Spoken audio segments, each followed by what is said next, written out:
ચરણ ચાખડી વંદે રાણો રાણ.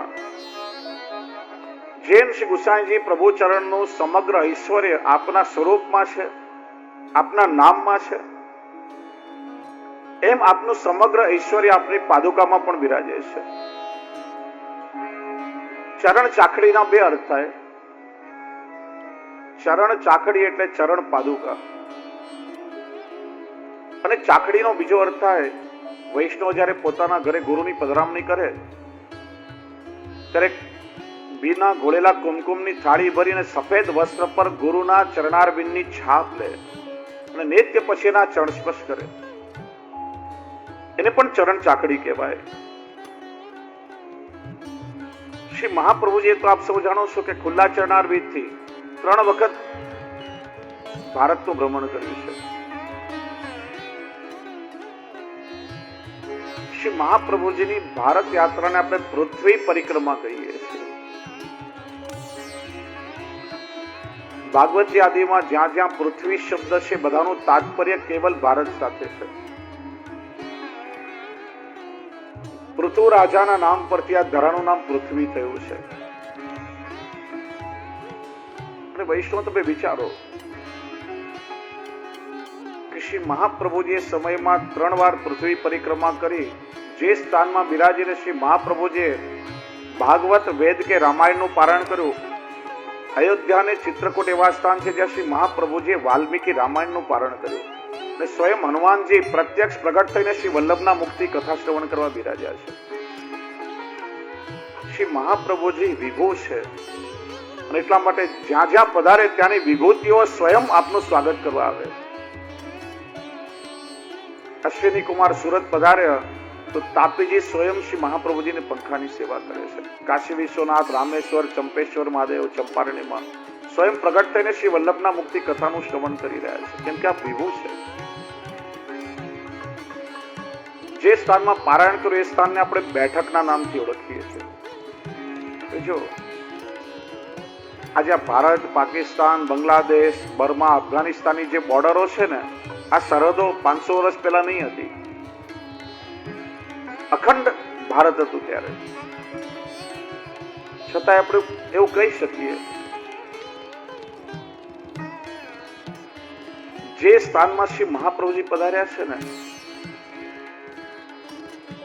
એ પવિત્ર ભૂમિ આજે પણ ભારતમાં છે. એ ભૂમિ ભારતની બહાર નથી ગઈ. અથવા તો એમ પણ કહી શકાય કે જે સ્થાનમાં શ્રી મહાપ્રભુજી નથી પધાર્યા ને એ આસુરી ભૂમિ બધી ભારતની બહાર ચાલી ગઈ. શ્રી આચાર્ય ચરણની ભારત યાત્રાને આપણે પૃથ્વી પરિક્રમા કહીએ છીએ. ખુલ્લા ચરણારવિંદથી આપણે યાત્રા કરી છે, પાદુકા ધારણ કરીને, કેમ કે આ ભૂમિ ભાગ્ય છે. છતાં આજે ઘણી જગ્યાએ શ્રી મહાપ્રભુજીના પાદુકાજી બિરાજે છે. શ્રી મહાપ્રભુજીના પાદુકાજીમાં પેલા અંગૂઠાની ખૂટી ના હોય. આપણે પાદુકા ધારણ કરી નથી, પણ પોતાના જીવો પર કૃપા કરવા એ પાદુકા પર પોતાના ચરણારવિંદ પધરાવી એને પુષ્ટ કરી અને જીવને માથે પધરાવી આપ્યા છે. જેમ શ્રી ગુસાઈજીએ પણ અજબ કુંવરબાઈને પોતાની પાદુકા પધરાવી આપી છે. અને એનું કારણ છે એ પાદુકાનો સંબંધ ચરણારવિંદ સાથે છે અને શ્રી વલ્લભની ચરણ રજ એમાં બિરાજે છે. એ ચરણ રજનું અશેષ મહાત્મ્ય છે. જેમ વૃક્ષમાં મૂળ હોય એમ શ્રી ગુસાઈજી રૂપે વૃક્ષનું મૂળ આપના ચરણારવિંદ છે. આ પાદુકાને સતત આપના ચરણારવિંદનો આશ્રય છે અને ચરણ રજની પ્રાપ્તિ પણ છે. જેમને પાદુકા પધરાવી આપી એના પર કેવી કૃપા થઈ એ અજબ કુંવરબાઈની વાર્તામાં આપણે કાલે જોયું કે સાક્ષાત શ્રી ગુસાઈજીના દર્શન થાય અને એક દિવસે શ્રીનાથજીના દર્શન થાય.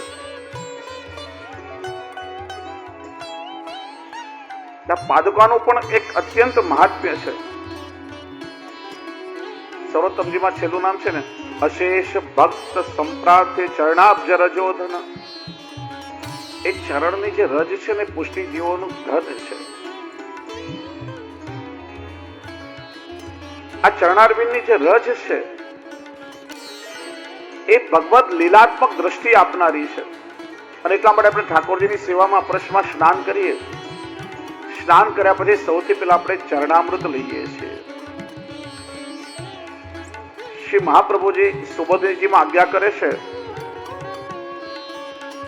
ભગવત ચરણારવિંદ રેણવ ભગવતી દેહ સંપાદિકા. આ પ્રભુની અને મહાપ્રભુની જે ચરણ રજ છે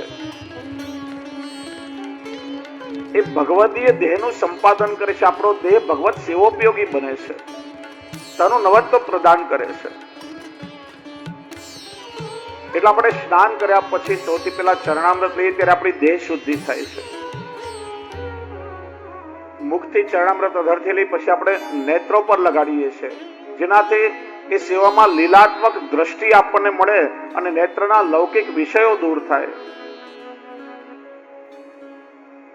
પછી આપણે મસ્તક પર લગાડીએ છીએ, જેનાથી આપણી બુદ્ધિ નિર્મળ થાય. પછી એ ચરણામૃત વાળો હાથ આપણે બે કાન પર લગાડીએ છીએ, જેનાથી લૌકિક શ્રવણ બધું છૂટે અને ભગવત લીલા શ્રવણ કરવાની ક્ષમતા આપણા કાનને પ્રાપ્ત થાય. અને છેલ્લે જે ચરણામૃત વાળો હાથ આપણે હૃદય પર લગાડીએ છીએ કે જેનાથી આસુરી ભાવો દૂર થાય અને અલૌકિક ભાવો આપણા હૃદયમાં પ્રગટ થાય. આ ચરણામૃત લેવાનો ક્રમ છે. પ્રભુની ચરણ રજ કેવી છે? યત ચરણ રજો બ્રહ્માદિ નામપી દુર્લભમ. બ્રહ્માજી જેવા દેવોને પણ એ ચરણ રજ દુર્લભ છે.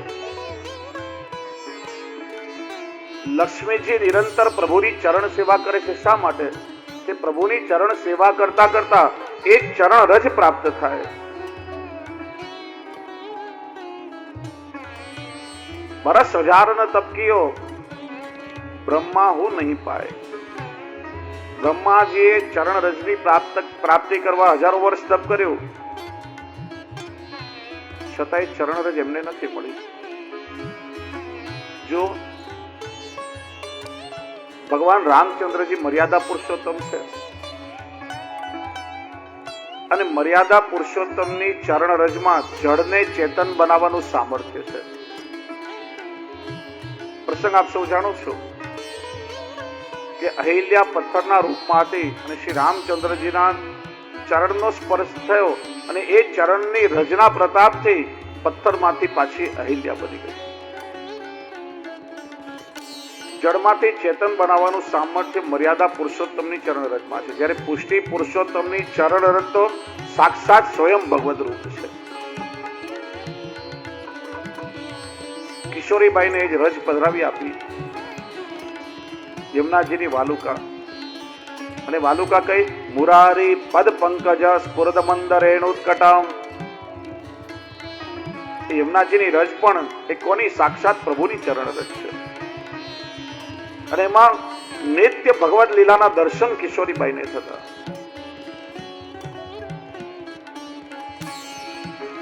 પ્રભુના ચરણારવિંદના સંબંધી સ્વયં ભગવત રૂપ છે અને એટલા માટે તો વૈષ્ણવ એનું સેવન કરીએ છીએ.